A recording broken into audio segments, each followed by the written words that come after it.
palco. Ó, tem um programa de sábado à tarde, que a gente não pode plagiar, que fala luz e tal. Não podemos. Tá bom aqui? Tá bacana? Tá? Ótimo. A gente começa em... Já podemos começar? Mas as meninas já estão aqui. Todo mundo aqui. Meninas. Meninas. As pessoas que estão chegando do almoço, que estão chegando para o período da tarde, porque a gente tem lá as outras atividades para a gente fazer. Pessoal da nossa audiência virtual, pessoal online, sejam todos bem-vindos, bem-vindas. Recebam as nossas boas-vindas. É mais inclusivo agora, não é? Recebam as nossas boas-vindas. Eu sou a Aline Mariano, estou como mestre de cerimônia desse evento aqui. E nós temos uma programação muito rica agora para o período da tarde. Então, se acheguem, já compartilhem o link para as pessoas aí que vocês conheçam e que não estão aqui conosco ainda. A galera está entrando. Muito bom. Fizeram boas anotações? Foi bom? Muito bem. Já vou voltar aqui para o meio do palco. Aí eu fui lá fazer fofoca, minha pessoa está saindo. Eu falei, então tá bom. Eu estava com uma balinha aqui na boca, Lígia. Estou te ouvindo tudo daqui. Então, vamos lá, gente. Vamos para o nosso terceiro painel, iniciando as nossas tardes aqui de trabalho. Nós vamos falar de pressão estética. Eu não queria fazer um trocadilho, não, mas a gente está com uma pressão em relação a esse evento. Porque muitas pessoas nunca foram a um painel que tivesse o nome de pressão estética. Mas essas pessoas que estão aqui conosco falam há bastante tempo desse assunto, né? E vão poder contribuir muito para aquilo que a gente já ouviu, para aquilo que a gente não ouviu ainda, mas para que a gente possa fazer as nossas reelaborações. Sejam muito bem-vindos e bem-vindas de volta ao nosso evento, ao terceiro encontro da diversidade e inclusão. E estamos no nosso terceiro painel. Ele é dedicado ao tema pressão estética. Este tema nos desafia a questionar padrões de beleza impostos, destacando a importância de criar ambientes profissionais que valorizem a diversidade, não sei se a gente pode dizer, das aparências. Vocês vão me dizer. Sim, podemos dizer aparências. Diversidade de aparências. Vamos explorar maneiras de cultivar uma cultura que celebre a autenticidade e reconheça as habilidades e competências de cada indivíduo, independentemente de sua aparência física. E para fazer a mediação desse debate tão rico, importante, necessário, como todos os outros, mas com essa inovação, conforme eu disse, do tema, eu convido ao palco a nossa mediadora, Rayane Souza. Agora os aplausos são mais fortes, que a gente veio do almoço.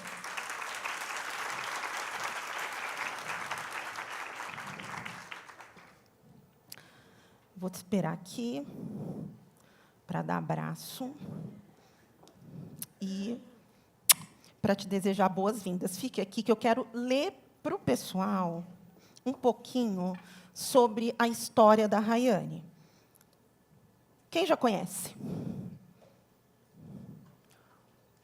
Mas agora o pessoal vai conhecer, principalmente das redes sociais, que é um trabalho importantíssimo. Capixaba atua como ativista em combate à gordofobia no Brasil. Fundou, em 2019, o projeto Gorda na Lei. Já pode colocar no Instagram. Projeto pioneiro em debater gordofobia no âmbito jurídico. Em 2022, foi destaque no New York Times e na BBC por suas iniciativas em prol da acessibilidade de pessoas fora do padrão. Este ano, foi indicada ao prêmio Faz a Diferença, na categoria Diversidade. Mais palmas para ela. Muito bom.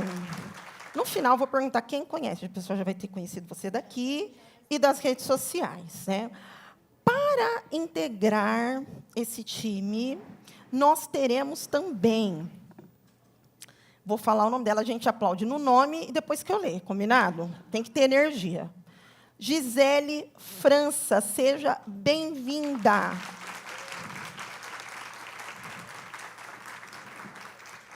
Vou te cumprimentar. Muito obrigada. Formada em Psicologia e Gestão de Recursos Humanos, é pós-graduanda em Educação na perspectiva inclusiva. Possui experiência na área de recursos humanos, inclusão, diversidade e acessibilidade. É criadora de conteúdo no Instagram, @simples.mente, no final com 2 Es. @simples.mente. Palestrante, psicóloga clínica e educacional. Palmas para ela. Milena, eu tive dúvidas ao ler o seu nome. Se não for, você me corrija, por gentileza, tá? Nós temos mais uma integrante, que eu vou chamar aqui, Milena Satiro. Não sei se é... Palmas. Agora eu vou descobrir se é assim mesmo que pronuncia o nome dela. Seja bem-vinda. Acertei? É tão difícil. Mas fica aqui comigo, que agora eu vou ler um pouquinho aqui sobre você. Empresária, CEO da Única Essential Wear. Idealizadora do Instituto Uma Questão de Pele, que aborda a busca do amor próprio e empoderamento diante da convivência com o vitiligo. Palmas para ela. Fica à vontade. E agora, não menos importante, tá, Luísa, que eu te deixei aqui, mas vou fazer uma recepção também calorosa. Nós teremos aqui mais uma integrante. Vou perguntar depois também quem conhece ela. Luísa Nunes, vem para cá. Para quem almoçou, nós ainda estamos... Eu sei que dá soninho tudo, mas não vai dar nada disso aqui, não. Seja bem-vinda. Agora eu vou ler aqui. Mulher negra, carioca e com deficiência física. Em mais de 16 anos de carreira, estabeleceu-se como uma líder inclusiva. Nos últimos 8 anos, trabalhou em gigantes do mercado tecnológico, como Meta, IBM, e agora, como gerente na Unilever, tem a missão de liderar a agenda de diversidade, equidade, diversidade e inclusão. A gente usa essa sigla de uma outra maneira, né? Vou ler de novo. E agora, como gerente na Unilever, tem a missão de liderar a agenda de equidade, diversidade e inclusão no Brasil. Palmas para ela.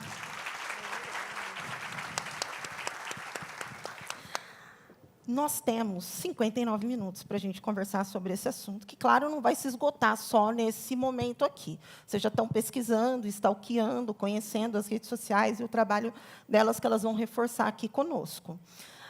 E aí, vamos ter lição de casa depois também. Tá? Vou pedir para a galera que está acompanhando a gente impulsionar lá nas nossas redes sociais, gente. Tanto no LinkedIn quanto no Instagram do CIE. Compartilhem, entrem no canal do CIE no YouTube, compartilhem o link também, porque a gente precisa de audiência também. E a galera que está aqui, muito obrigada por vocês terem voltado, muito obrigada para quem chegou à tarde. Né? Teve uma galera que também não pôde participar, mas nós que estamos aqui vamos fazer a diferença. Combinado? Combinado? Sim. Muito bom. Então, vamos começar. Olha, eu roubei 1 minuto de vocês, eu prometo devolver, tá bom? É importante que vocês façam.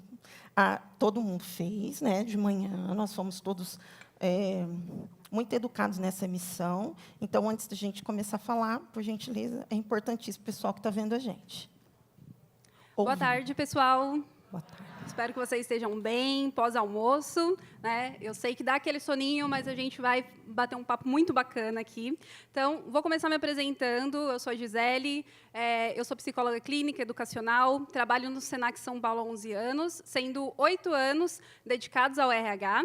E hoje estou aqui para bater um papo maravilhoso com essas mulheres incríveis e com vocês. E vou fazer minha autodescrição. Tá? Eu sou uma mulher branca, dos cabelos castanhos, né? Às vezes ele muda um pouquinho. Então, dos cabelos castanhos, mediano, olhos castanhos. Hoje estou usando um sapato preto, calça preta, blusa preta e um blazer coral.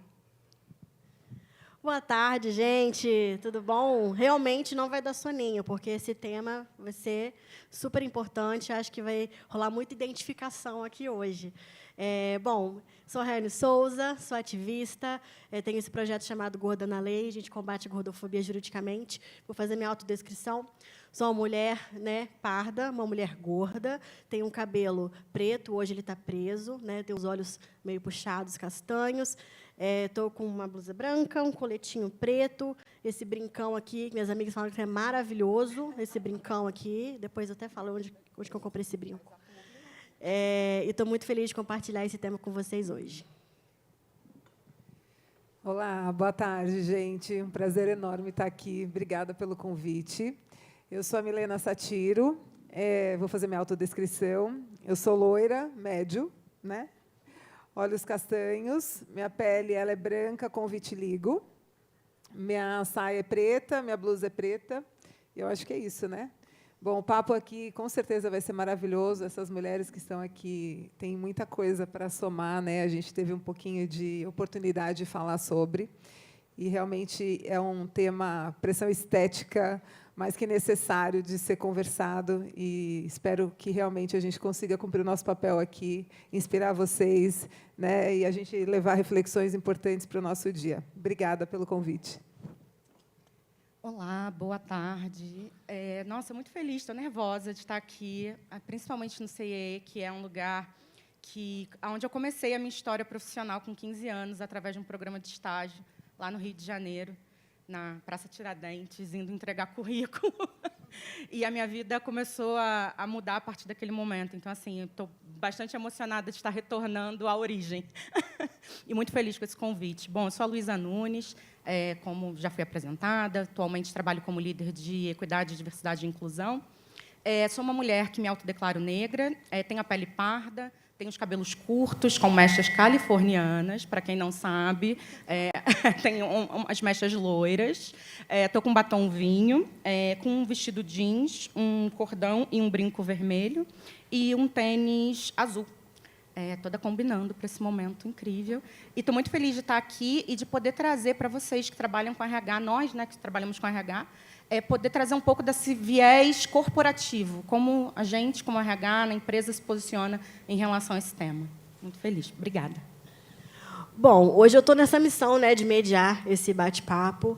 E vocês vão perceber que isso vai fluir bem assim, papo de amiga. A gente vai compartilhar um pouco das nossas trajetórias pessoais também, porque esse tema, por mais que a gente fale de pressão estética, né, voltada para o mercado de trabalho, tem cada vez mais surgido esse assunto na mídia. Ele é muito pessoal, ele toca na gente, né? A gente tem alguns gatilhos aí, principalmente mulheres. E eu já inicio, gente, deixando aqui uma coisa bem clara: pressão estética atinge todos nós. Todos nós aqui sofremos pressão estética, mas nós, mulheres, historicamente, sofremos mais, né, quando a gente fala desse assunto. Eu queria trazer um panorama histórico, a evolução histórica do padrão de beleza, porque o padrão de beleza ele vai mudando, né, ao longo do tempo. E quando a gente vai lá atrás, antes de Cristo, né, 1000 e pouco antes de Cristo, o padrão de beleza era uma mulher magra, de cabelos compridos, rosto simétrico. 500 anos de Cristo já muda. Isso já vai para uma mulher mais curvilínea, ela já tem mais corpo, né? Ela já é uma beleza diferente. Já no Renascimento, a gente fala já da mulher gorda, a gente fala da gordura. E essa palavra a gente vai utilizar aqui, gente, sem nenhum tipo de preconceito, tá? Vamos quebrar o paradigma em relação à palavra gorda, ok? Estamos combinados? Pode falar gordo. Gordo não é palavrão, ok? Não fala fofinho, obeso. não. Diferente de Fofinho, obeso. cheinho. Aí você está de brincadeira. Não, a palavra é gorda. E a gente pode até falar sobre a questão da palavra obesa, Lu. Ótimo.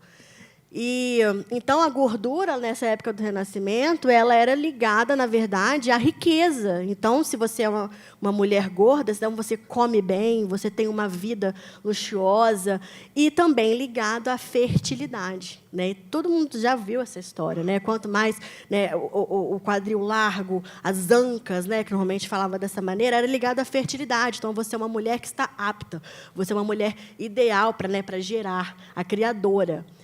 E isso a gente vai naquele pontinho do corpo da mulher sendo o objeto de controle do patriarcado. A gente tem que falar desse cenário do machismo em que a gente vive desde quando a gente nasce, né? Então, rapidamente, nessa evolução histórica, para a gente entender que a gente lida com padrões de beleza desde sempre na nossa história. E falar de pressão estética no mercado de trabalho, dentro da nossa trajetória profissional, ela é muito urgente, mas isso também traz também uma necessidade da gente falar da autoaceitação. Antes da gente falar de como a gente se sente pressionada no nosso trabalho, nos ambientes que a gente circula, os espaços que a gente ocupa, nas relações interpessoais, a gente tem que falar da nossa autoimagem. Como é que a gente constrói essa autoaceitação, essa autoimagem, quais os gatilhos que a gente vive, né, em relação a isso. Quem viu essa semana a matéria da Sandy, falando como ela se enxerga? Muita gente, né? Vocês ficaram impressionados com o relato dela?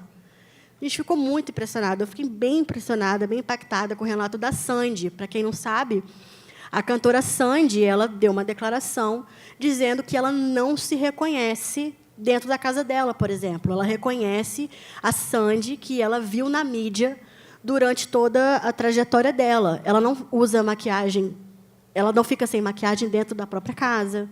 Então, a Sandy que ela vê é a Sandy da televisão. Ela não consegue reconhecer a Sandy depois que ela está na casa dela, toma um banho, se olha no espelho, ela não se acha bonita, ela não se aceita nesse aspecto. E a gente está falando de uma mulher que é um padrão de beleza, é um padrão que a sociedade coloca como o belo, como o adequado, e uma mulher que foi considerada várias vezes uma das mulheres mais bonitas do Brasil.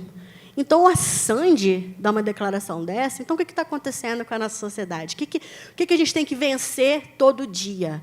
E aí, né, Gi, você vai trazer muito essa análise para a gente, os efeitos, né? Qual é essa questão do emocional, psicológico, que a gente tem que batalhar para conquistar essa autoaceitação e trabalhar essa autoimagem.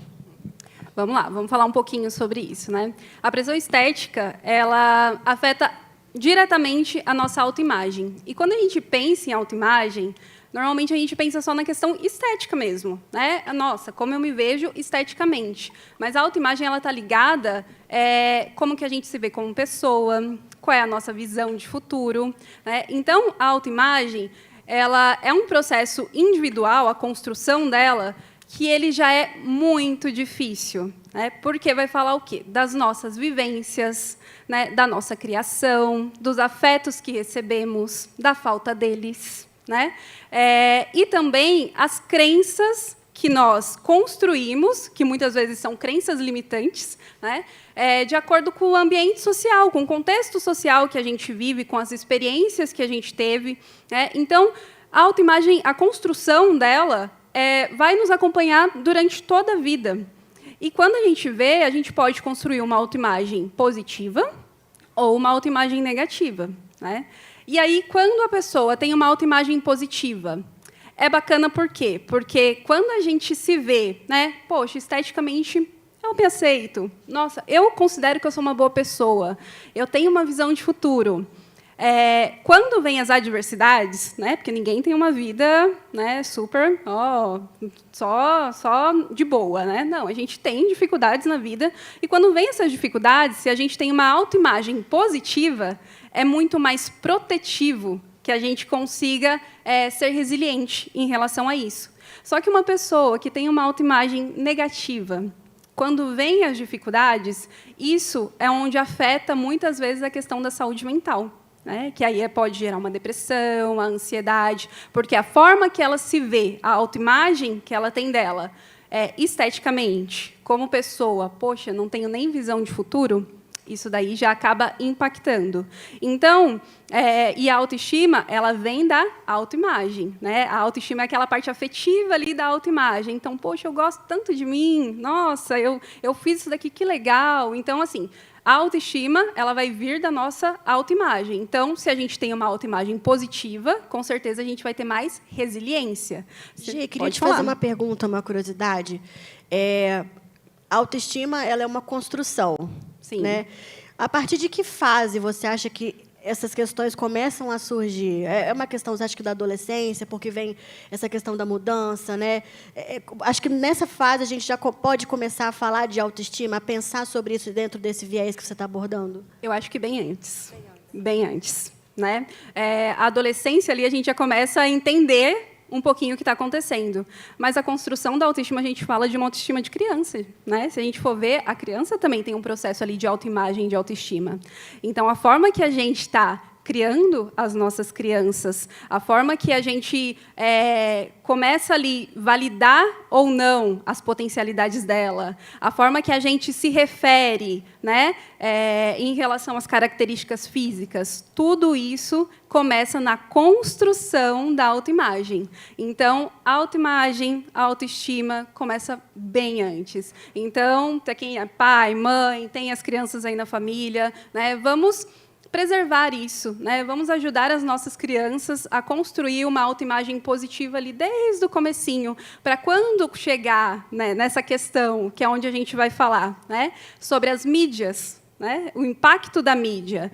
Quando chega ali, a gente já está mais adolescente, jovem, adulto, se a gente tem uma autoimagem positiva, né, a gente ainda consegue lidar. Não vou falar que sem muitos danos, porque hoje está difícil. Né? Se a gente for ver em relação às mídias sociais, está muito complicado. Mas, por exemplo, olha para vocês verem o desafio que é a construção de uma autoimagem positiva. E aí, como hoje é mais desafiador ainda em relação às mídias. Né? Quando a gente vai falar das mídias tradicionais, antigamente, os 30 mais aqui, né? Vamos falar de desfiles de moda, capa de revista, TV, né? Essas mídias tradicionais... Quem nunca quis ser uma capa capricho, gente? Exatamente. Querida. Exatamente. Muito. Então, os padrões ali, eles já existiam, aquelas comparações, só que a gente se comparava com o que era distante. Querendo ou não, ainda estava distante. Né? Vem as redes sociais, começa ali, pós-pandemia, onde que a gente mais ficava? Nas redes sociais. Como que a gente se comunicava? Por internet. Até para fazer uma reunião ali, tinha um filtrinho básico que a gente podia usar, né? Para poder disfarçar as nossas imperfeições, mas, na verdade, é disfarçar as nossas inseguranças, né? Os nossos incômodos. A gente precisa falar um pouquinho sobre isso. Então, quando a gente começa a perceber esse impacto da mídia, hoje, das mídias sociais, hoje a gente está num consumo extremamente excessivo. A gente passa muito tempo nas redes sociais. A gente passa muito tempo.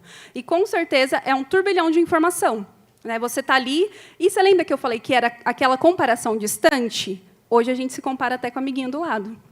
Por quê? Toda hora a gente está ali na rede social, está olhando, fulano fez isso, olha a roupa de ciclano. E aí a gente começa a se comparar, agora aquele padrão de comparação que era com o distante, agora está muito mais próximo. Né? E aí vem a questão dos filtros, né? Que a gente precisa falar. Essa questão a gente está naturalizando sem perceber. Né, isso que você falou, a gente agora está mais perto da gente, e a gente coloca às vezes o filtro, né, o filtro ele já faz parte da gente, a gente às vezes não percebe, a gente está tendo dificuldade de colocar ali, né, a nossa cara de que a gente às vezes uma olheira, uma espinha e tal, e a gente está problematizando isso e a gente não percebe. E você tem uma história sobre isso. Tenho, de um gente. vídeo que você queria postar, não postou. Conta pra gente. Tenho. É assim, né? Igual eu estava conversando com as meninas, foi uma delícia as nossas conversas, e eu falei, gente, eu não quero estar ali em cima de um palco como psicóloga, falando sobre questão, né, da pressão estética e do não se comparar e da autoimagem, sendo que, na verdade, gente, já fui vítima recentemente, preciso falar para vocês. Por quê? Porque não importa, muitas vezes, o repertório que a gente tem. nossa, eu sou super estudada, eu sou psicóloga, eu entendo, né, sobre todo o conceito, mas quando a gente vê, a nossa humanidade está gritando ali. E aí a questão do vídeo que eu contei para as meninas é que, assim, como eu produzo conteúdo pro Simplesmente, eu comecei a gravar vídeos numa plataforma específica, não sei se pode falar, mas comecei a gravar vídeo só no TikTok. E aí, eu não sei se eu configurei errado, tá, gente? Porque eu também não uso muito, assim, mas eu uso mais para gravar o vídeo. Só sei que quando eu entro no TikTok, eu já estou filtrada. Assim que eu entro, eu nem me dou a oportunidade de não estar sem filtro. Então, não sei, gente, o que eu fiz, o que eu configurei lá. Só sei que automaticamente eu estou filtrada. E aí, falei, nossa, gosto dessa imagem, né? Tá bem legal a harmonização facial ali, ó, em dia, né? E aí comecei a gravar meus vídeos lá. Aí eu ia, gravava, postava e ok. Um dia, não sei porquê, eu gravei um vídeo na câmera do celular. E aí a câmera estava sem filtro. Gravei o conteúdo, muito legal, um conteúdo que podia ajudar muitas pessoas. Mas aí, quando eu fui editar esse conteúdo, você lembra que eu falei para vocês que o filtro ele disfarça os nossos incômodos, as nossas inseguranças, né? Comecei ali, meu rosto aqui tá muita textura nessa pele. Nossa, como se minha pele fosse a de pêssego, né? Falei, tá muita textura. Cadê? Não tá fininho aqui igual era, né? E aí comecei a comparar com os outros vídeos que eu tinha postado. Eu falei, não vou postar esse vídeo. O que eu fiz? Excluí o vídeo, que estava um conteúdo super bacana, porque eu olhei e falei assim, não está bacana, não estou filtrada. Só que, assim, eu fiz isso automaticamente. Eu não consegui perceber que eu estava fazendo isso. Mas aí, depois, lavando uma louça ali, né, tranquila, pensando, eu falei, eita, caí na armadilha. Né? Falei, em que momento eu usei tanto esse filtro, eu usei tanto esse recurso, que eu deixei de me reconhecer o que é real, para um padrão que ele é irreal, que ele não existe, porque aquela Gisele não existe. Né? Então... Nem a Gisele Bündchen, no caso, né, também. Exatamente. Porque, péssimo trocadilho, mas riu, né? Vocês riram, então valeu. Porque tem isso também, né? Esse padrão que não existe. É irreal. É uma ilusão. Inatingível, vamos dizer assim. Os padrões, né, que estão sendo colocados estão inatingíveis, né, Rai? E aí são essas coisas que aí só, né, sintetizando para a gente passar para as outras meninas. A pressão estética, ela afeta a nossa autoimagem, que tem toda essa construção, que já é um grande desafio. Você ter uma autoimagem positiva na questão individual, só que se a gente não se atenta, as mídias sociais estão totalmente impactando, né, nas nossas ações, independente do seu repertório, de quem você seja, de que cargo, né, você exerça. Como eu falei para vocês, eu estou aqui e estou contando um caso onde eu me vi. Só que, a partir disso, eu também mudei de atitude. Falei, a partir de agora, eu falei, chega. Não uso mais filtro. Se vocês verem meus stories, sejam bem-vindos com cara de sono, sejam bem-vindos com a vida real realmente ali. E, assim, me incomodo? Ainda me incomodo. Ainda me incomoda. Ainda é difícil gravar um story sem um filtro. Mas estou na luta e deixo esse desafio aí para vocês também. Gi, deixa eu te complementar, porque lá na Unilever a gente tem Dove, né, que é uma marca aí que vai completar agora 20 anos em 2024, que prega Dove Beleza Real, né? E agora, em 2023, a gente teve um projeto Dove pela Autoestima, que, só confirmando isso tudo que você está falando, que a gente fez uma pesquisa com vários profissionais de saúde, e a gente identificou que 90% desses profissionais acreditam que as redes sociais impactam negativamente a saúde mental de crianças e adolescentes. 97% dos jovens, e aí jovens entre 10 e 17 anos, foram expostos a conteúdos tóxicos de belezas na mídia social. E, para finalizar, 88% dos profissionais de saúde afirmam que as redes sociais têm um impacto negativo na saúde mental dos jovens. E aí que entra o poder das marcas, que é isso, é o filtro que você vê, e aí é a beleza real, né? Como você se vê. Mas depois eu vou fazer o jabá aqui do Dove, vou entrar mais, só quis complementar aqui. Mas tem muito babado ainda. A gente está conectado com isso, e essa questão dos filtros é tão forte para a gente que Dove cria uma campanha focada nisso. Né? Então... Perfeito. É um processo, né, Gi? É um processo. E eu sempre falo, né, nas minhas redes sociais, para quem me segue, essa questão da autoimagem, o processo de autoestima em si. Não é um botãozinho que você aperta, não, tá, gente? Não é uma coisa, né, que hoje eu vou me aceitar, hoje eu vou me amar, aperto o botão, maravilhosa. Não existe isso. É um processo que vai durar a vida inteira. E vai ter momentos em que você vai estar super se achando maravilhosa, que você vai estar se amando, você vai ter essas quedas, e vai ser isso aqui. E a gente tem que aprender a lidar com isso daqui, né? E não se cobrando e não se punindo. Exatamente. E a Milena me inspira muito sua história, sua trajetória, não só como empresária, mas a vivência que você tem com a sua causa. E acho que a gente fala muito disso, né, de momentos da vida em que você foi uma modelo, né, então você teve aquele momento de ser um padrão, de ser aquilo que é considerado atraente, o que todo mundo quer. Hoje você vive uma questão com vitiligo. Então, conta para a gente a sua trajetória, não só pessoal, mas também profissional, com essa causa. Legal, obrigada. Você também me inspira, todas vocês, inclusive. É muito bom estar aqui discutindo esse tema, porque é real, né? Então, acho que quanto mais próximo da realidade, quanto mais a gente estiver nesse lugar, mais fácil tem para a gente se entender. Então, como a Rai falou, eu comecei minha carreira muito cedo, aos 14 anos, porque eu queria trabalhar de qualquer jeito, e aí eu acabei trilhando por alguns anos como modelo. E só que eu era modelo que eu não sabia direito que eu era modelo, assim, porque eu ia estudar as coisas, eu queria entender sobre as coisas. E, curiosamente, né, a gente falando sobre isso agora, um pouquinho antes de entrar aqui, eu não tinha a visão, e até hoje eu não tenho, sobre esse estereótipo de beleza, de que tem que ser assim, eu tenho que ser assado. Tanto que eu não me acho bonita como as pessoas falam. Eu acredito que eu sou porque muita gente fala a mesma coisa. Então, quer dizer, se eu fizer uma pesquisa de mercado, eu estou no... Aí você me ajuda depois, eu estou em algum lugar. Mas assim, eu tenho muito claro para mim que a beleza está muito de dentro, sabe? Porque a gente, enquanto ser humano, a gente é muito rico, a gente é muito maravilhoso, a vida que a gente tem é muito linda, e a gente precisa olhar muito mais para isso do que para as telas. Né? Eu acho que a gente vem vivendo uma fase mesmo, um movimento de transformação humana. Né? A gente acabou de passar a pandemia, junto com a pandemia veio aí toda essa transformação digital, mídia digital, que a gente está falando aqui sobre os filtros. Eu também me peguei no mesmo lugar que você. Né? Então, assim, a gente realmente tem que trazer para dentro aquilo que a gente é enquanto ser humano, para depois olhar para fora e dizer, tá legal, eu tô sendo bonita hoje, tô sendo legal hoje. O que eu estou fazendo para mim, primeiro, egoisticamente positivo, né? Para eu poder ser legal com o outro e com as coisas que eu faço, inclusive com a minha performance. E, assim, até tem uma grande amiga minha que me ajudou a fazer o meu personal branding, até por conta da minha empresa. A minha empresa, ela comentou aqui, né, Única Essential Wear. Eu faço roupa de trabalho há 20 anos e fiz o quê? Né? Olhando para as pessoas para elevar a autoestima e mudar de lugar essa coisa de porque eu estou trabalhando com um uniforme, ele tem que ser feio.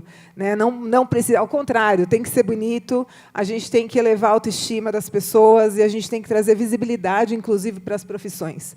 Se a gente não olhar com cuidado e com carinho para as pessoas, a gente não tem futuro. É o que eu acredito enquanto ser humano.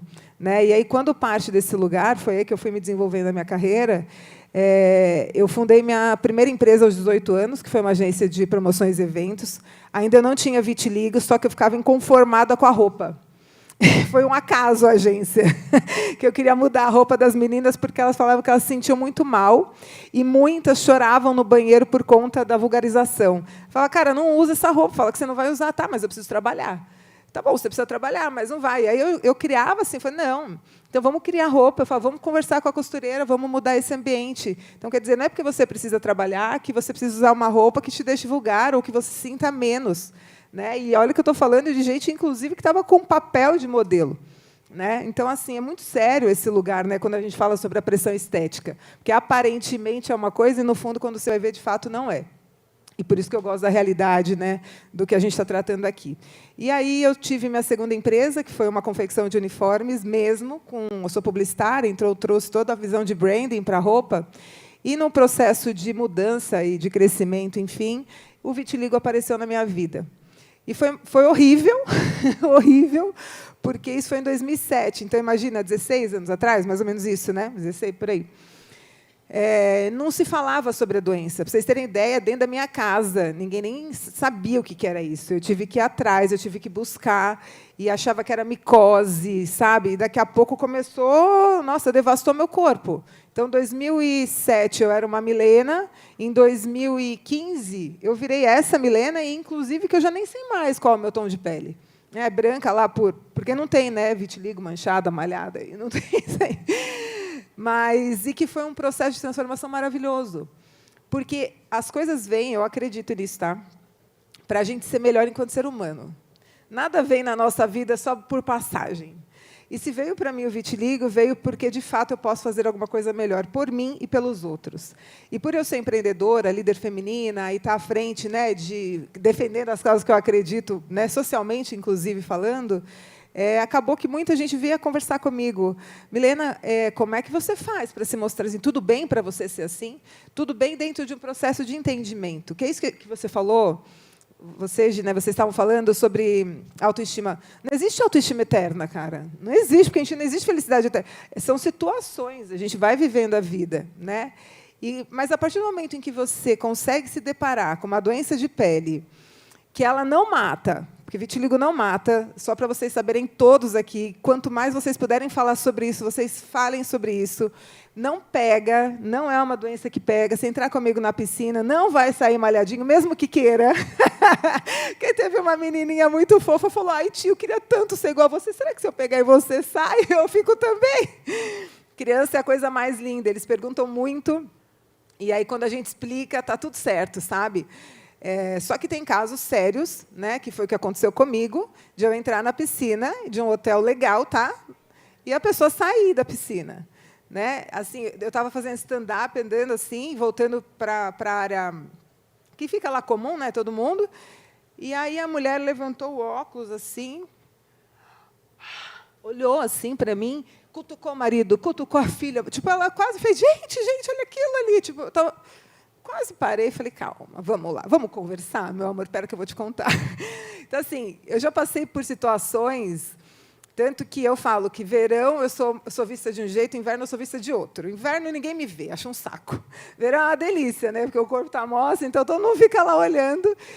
Só que para mim, ok. Só que quantas pessoas, que aí daí a parte ruim, por isso que a orientação ela é fundamental na nossa vida, conteúdo inteligente, conteúdo que realmente ajuda o outro, né? Porque tem gente que não sai de casa.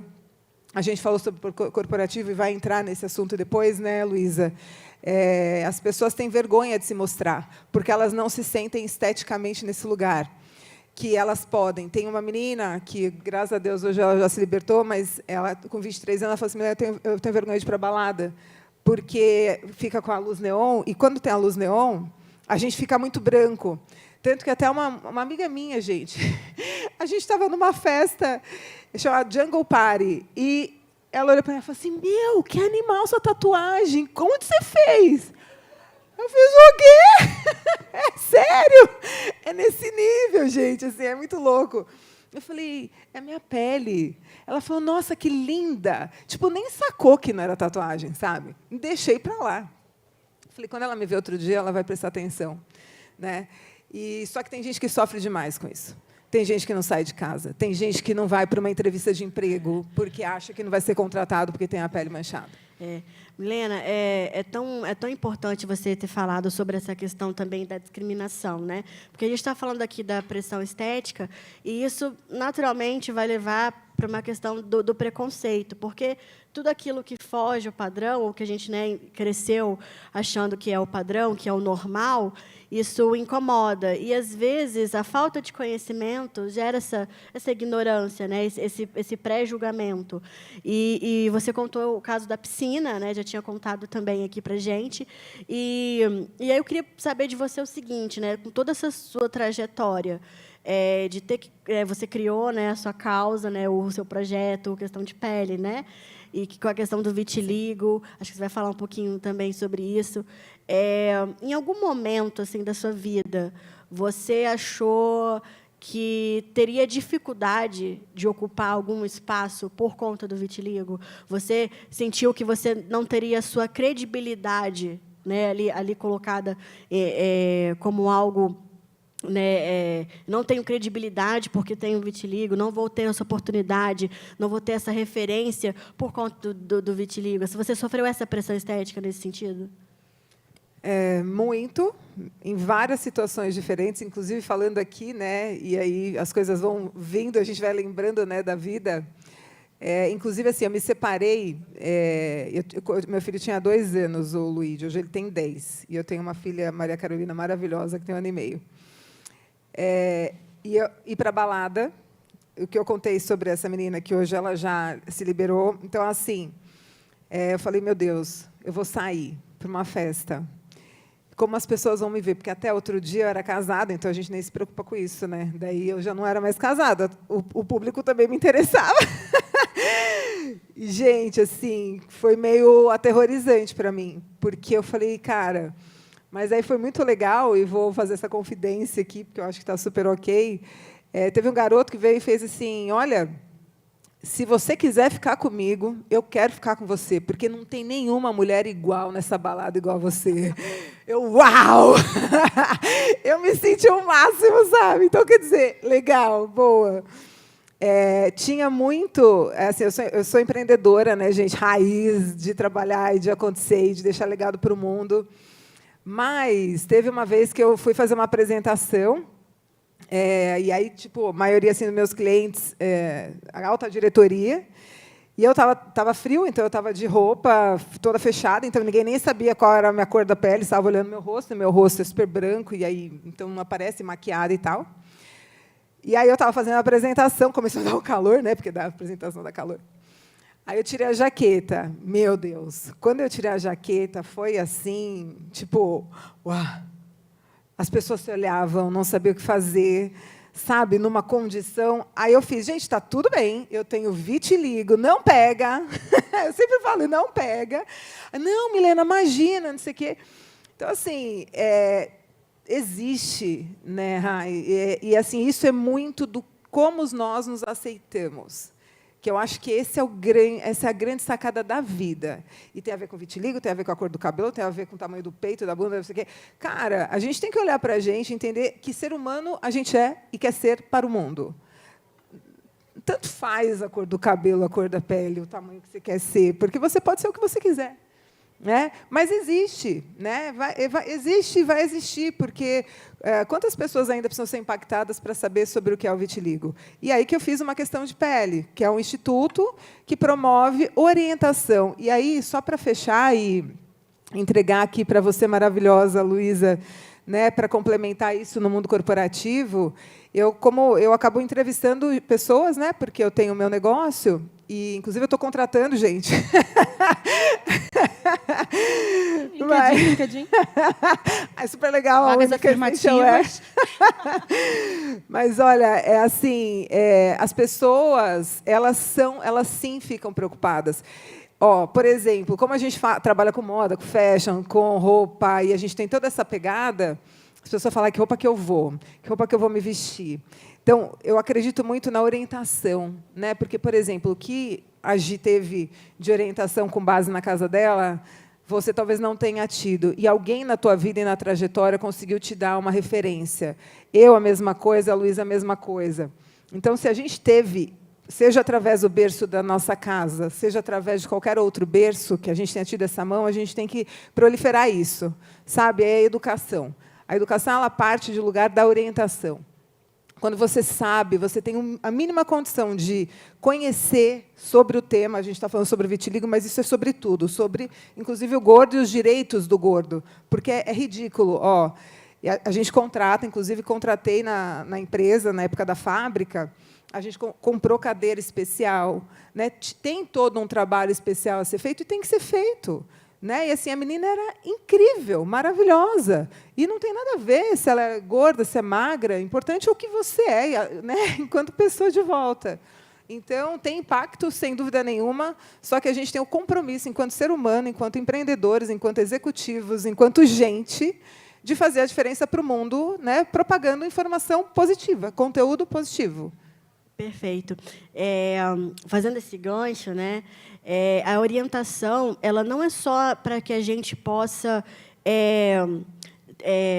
ter esse cuidado com as nossas relações, mas a orientação é também para a gente saber lidar nos ambientes de trabalho, no corporativo, e também se resguardar. Por quê, gente? Porque esse tema que a gente está abordando aqui, ele já é juridicamente discutido. Né? Então, as empresas já têm respondido por isso. Os tribunais, hoje, no Brasil, já falam sobre pressão estética. Os tribunais o Tribunal Trabalhista já fala sobre essa questão. Tem 2 casos muito assim, midiáticos, que um foi da jornalista Verusca Donato.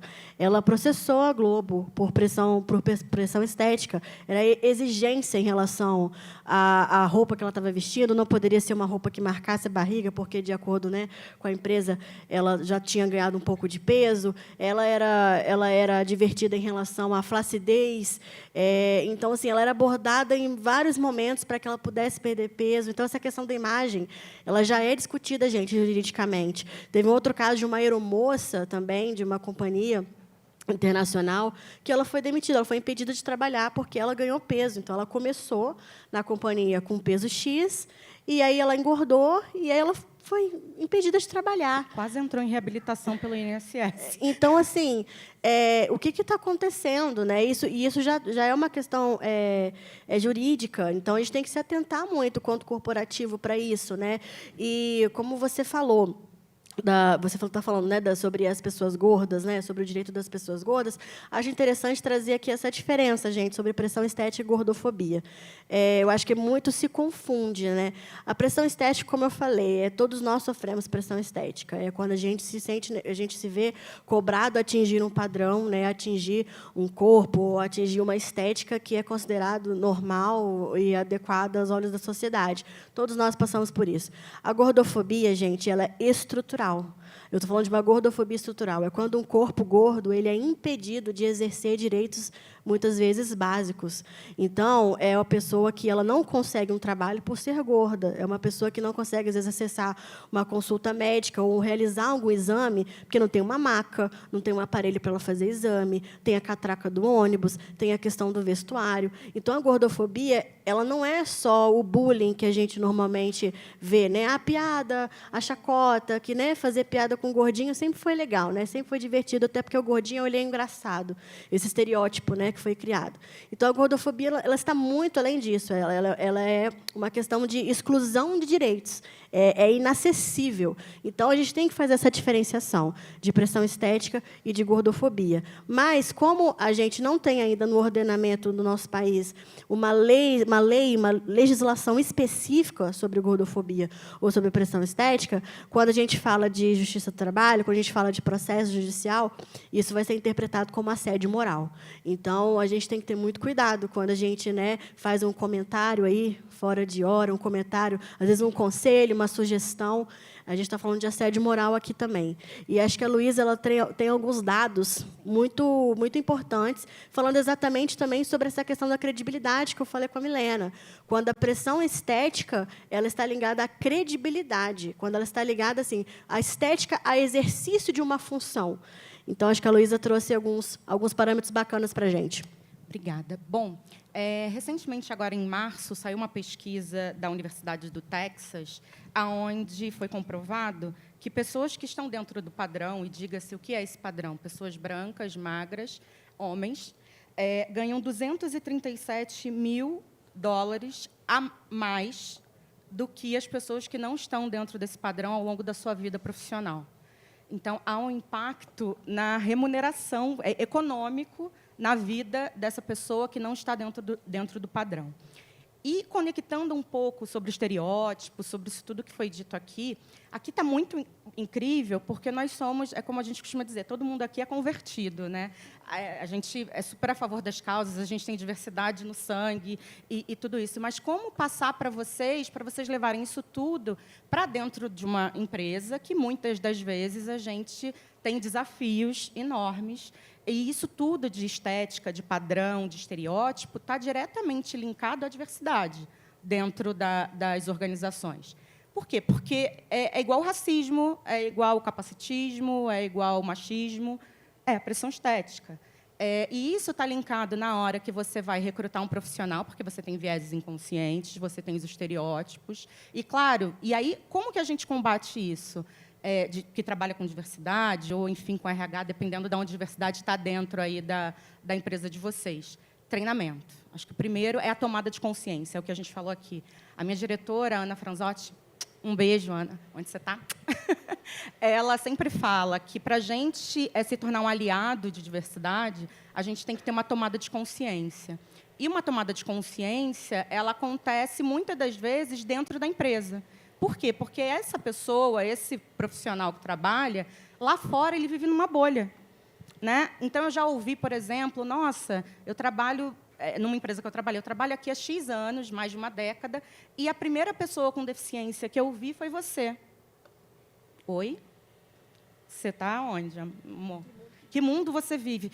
Mas nós que trabalhamos com diversidade, nesse primeiro momento, a gente se questiona, mas a gente também tem que entender que é um tabuleiro, né? E cada um está num nível do tabuleiro. E aí, o que a gente tem que fazer? A gente tem que prover essa sensibilização, essa conscientização, políticas de diversidade, de inclusão, que realmente aconteçam. Né? Então, não é só o manifesto que a gente coloca lá no LinkedIn, mas fazer com que isso aconteça. Isso acontece vindo da alta liderança. Tirar da parede. Tirar né? da parede, e você é uma CEO, você sabe disso. Se você não se conscientiza e não quer fazer, não vai fazer. Hoje, como a Rai falou, isso já tem um impacto legal para as empresas. Então, assim, saiu do compliance, do portas abertas, eu não sei, em cada organização se chama de um jeito, do feedback, da advertência. Saiu-se disso. Hoje, diversidade e esse tema de pressão estética está linkado diretamente à liga, ao jurídico e à reputação, porque isso sai na imprensa. Então, qual é o nosso papel como profissional de diversidade? Zelar, primeiro, pela reputação da empresa onde a gente trabalha. Eu acho que esse é o primeiro ponto. E a gente zela por essa reputação, implementando essas políticas, fazendo com que isso realmente aconteça.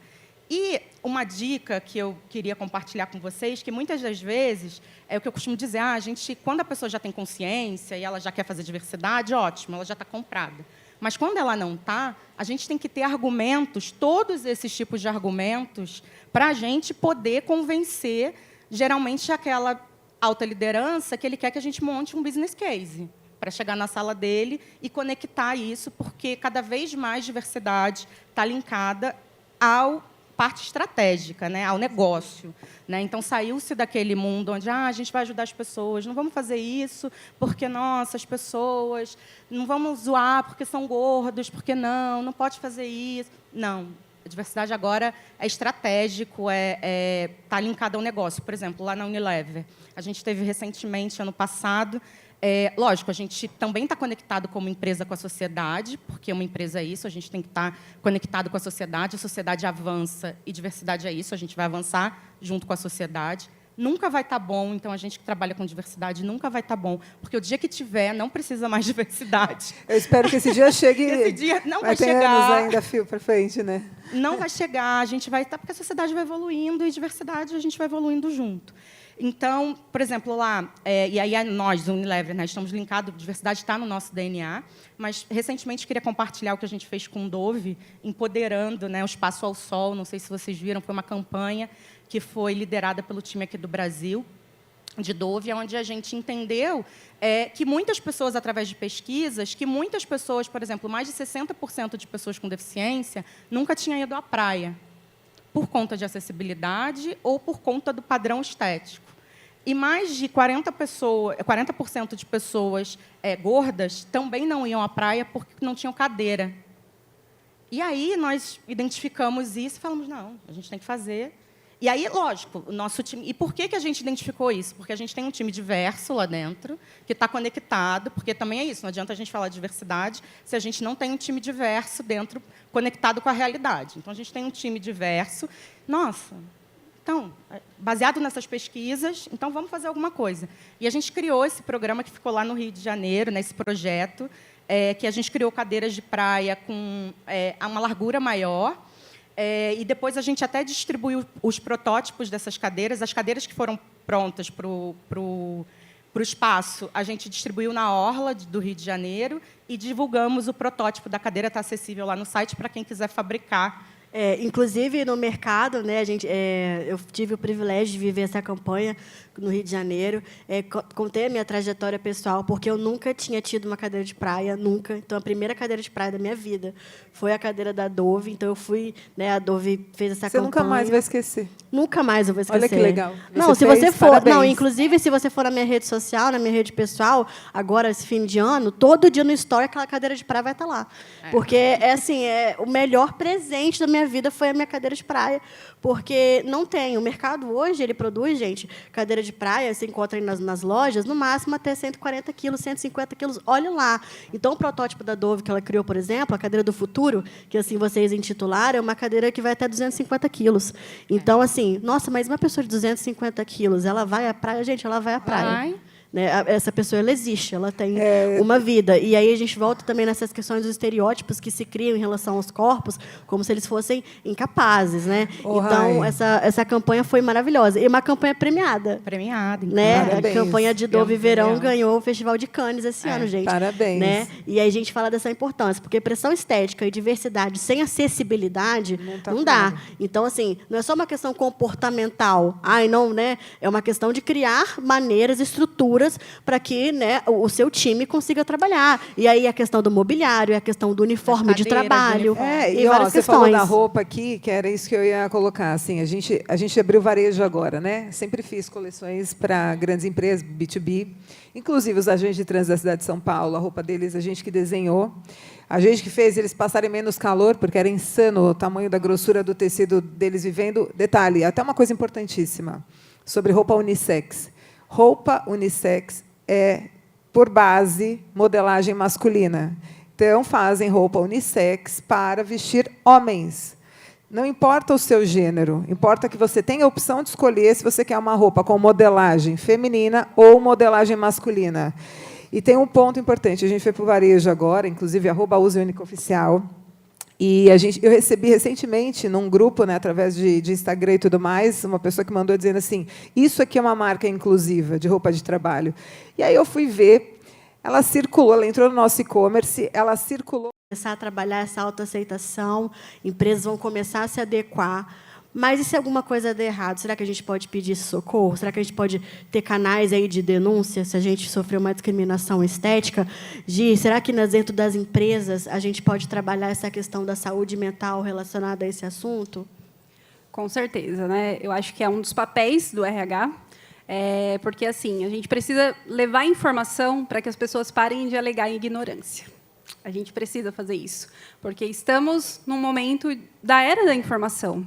Então, o que vocês estão fazendo aqui, vocês estão recebendo informação, a partir daqui vai ter vários insights, vão buscar estratégias. Então, levem isso para as empresas de vocês, né? Levem palestras, rodas de conversa, bate-papo, né? Abram essas oportunidades para que as pessoas entendam essas questões individuais, mas também dos direitos. E que, quando elas sabem dos direitos delas, elas podem falar assim, poxa, agora eu me sinto muito segura para ir num canal de denúncia ali, porque eu sei o que está acontecendo. O que está acontecendo agora tem nome. Né? Porque antes a gente não sabia, sem a informação a gente não dá nome, a gente não consegue perceber o que está acontecendo. Então, levem informação, disseminem, né, para que as pessoas parem de alegar ignorância e, além de, né, tirar essa questão do alegar ignorância, para que as pessoas também individualmente começam a pensar e nomear, falar, poxa, estou passando por isso. Né? Ou, poxa, estou passando por isso, é uma questão mais individual, né? Porque você ajuda também a pessoa no individual. E até a gente estava comentando sobre essa questão do... Finalizando, né? Temos 2 minutinhos, mas a questão da falta de acesso à terapia. Né? Muitas pessoas ainda não têm acesso à terapia, não têm acesso para esse auxílio. Então, quando a gente leva informação também, leva uma palestra, a gente consegue ajudar que as pessoas reflitam. Por exemplo, um dos exercícios que eu, né, faço com os pacientes, questionem seus incômodos, questionem suas inseguranças. Então, assim, esse incômodo aqui, ele é meu ou ele é do outro? Né? Essa insegurança que está acontecendo aqui, ela é minha? Poxa, se é minha, beleza. A partir daqui, o que eu posso fazer? Qual é a consequência dessa minha ação? Agora é do outro. É do outro. Por que eu estou sendo levada tanto em relação a isso? Por que está me pegando? Ou meter eles que lutem, e tanto faz também. Né? Então, assim, a gente precisa começar a questionar esses incômodos e essas inseguranças no âmbito individual, ter acesso a essas informações para a gente também entender o que está acontecendo, entender os direitos e saber como procurar ajuda, seja nos canais de denúncia dentro da empresa, seja com uma liderança ou com um grupo de apoio, enfim. Gente, foi um prazer dividir esse painel com vocês, mulheres incríveis, inspiradoras. E a gente está falando, né, dessas mudanças, dessa esperança de encontrar um mercado de trabalho mais acessível, mais inclusivo. E isso tudo parte muito da nossa empatia. Exercer empatia é também uma responsabilidade social.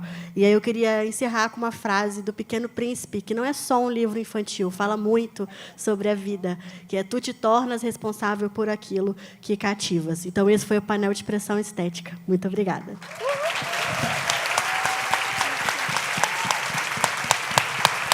Fiquem aí, por favor. O que foi isso, Brasil? O pessoal está me perguntando por que eu fico com um caderninho, se é o pessoal da Voz. Não, eu estou aprendendo. Mas páginas infinitas aqui, vou até esconder. Porque foi incrível. Foi ou não foi? Valeu a pena, depois do almoço, voltar para cá? Valeu. Gente, foi demais. Mas foi muito demais. Muitos de nós nunca imaginaríamos a abordagem desse assunto, falando de diversidade e inclusão, em um evento, em alguma situação, talvez ele apareça de forma transversal, vai aparecer em algum debate, mas dessa forma como vocês trataram aqui, eu espero que vocês levem muitos insumos para os grupos de afinidades de vocês, para os debates. Vagas afirmativas, vocês já abriram hoje? Quantas? Agora não é mais se abriu, já é quantas? Lembrem-se da divulgação aí do combinado. Nosso superintendente de manhã veio aqui e falou que se a galera abrisse vaga afirmativa, o CIE ia redivulgar, reencaminhar e deixar nas redes sociais. Estou esperando, viu? 3 milhões de pessoas, eu ia querer essa vitrine. Não sei como faço para agradecê-las, além de dizer muito obrigada, gratidão, foi incrível. Eu espero que a gente consiga absorver cada uma dessas palavras e transformar isso em ações. Porque se a gente guardar só para a gente aqui, não vai rolar. Agora vocês já conhecem elas, certo? Eu não tinha perguntado, vocês conhecem? Já marcaram todas as redes sociais. Marcaram ou não marcaram? Ai, pensei que vocês iam falar não, e veio passar uma vergonha aqui. Sim, vocês já marcaram nas redes sociais? Sim. O CIE também, @oficial.cie. Pessoal ali das redes sociais, ali, ó. Olha lá. Eles estão bem de conta aí para a gente. Meninas, muito obrigada. Muito obrigada. Venham mais vezes. Chamem mais vezes. A gente precisa de falar desse assunto. Foi incrível. Incrível. Muito obrigada. Palmas para elas. Obrigada. Eu queria ir lá tirar foto com vocês, mas não vou conseguir.